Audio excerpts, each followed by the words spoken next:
À Eous, village perché face au massif du Canigou, l'arboriculteur Michel Planas prépare une livraison de pommes. Avant de les conditionner, les fruits doivent être calibrés. Tout se fait grâce à cette machine.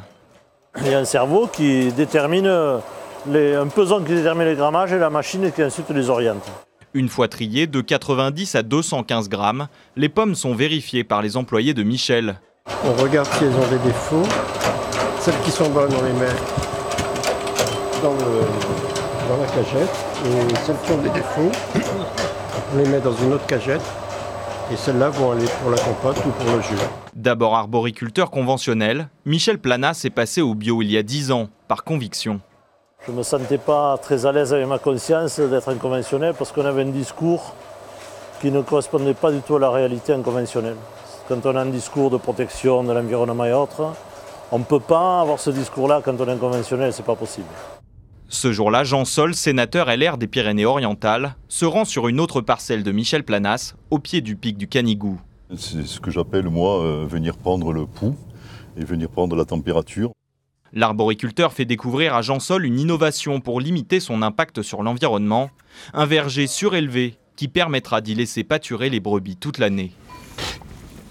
Ça veut dire que ces productions-là, je les supprime. Et je vais démarrer ma production très haut, voilà. Je vais démarrer ma production à ce niveau-là et déployer mon arbre ici, ça va faire un parapluie qui sera hors d'atteinte des animaux. En limitant la tonte, Michel Planas réalisera une économie sur le carburant des tracteurs, tout en réduisant son empreinte carbone. Et ces sols devraient être plus fertiles grâce aux déjections des animaux. Si certains innovent, l'arboriculture est un secteur fragile dans les Pyrénées-Orientales, notamment à cause de la charca, une maladie endémique qui touche les arbres fruitiers. Philippe Dorandeux a dû convertir une partie de son activité dans le maraîchage de choux. Moi, je plante d'environ entre 6 et 700 arbres à l'hectare. Au bout de quelques années, on se retrouve avec facilement 400 arbres, donc ça ne fait pas le même rendement. Autre sujet préoccupant, les emplois temporaires. Si Philippe est le seul employé la plupart de l'année, il embauche parfois 8 à 10 saisonniers l'été, des emplois exonérés de charges. Mais le gouvernement souhaite supprimer le dispositif. Le Sénat s'y est opposé. Ça m'aurait fait 4 à 6 000 euros de charges à payer en plus tous les ans. Donc, soit réduire le personnel, soit augmenter la production. Oui, tu es gentil, mais oui.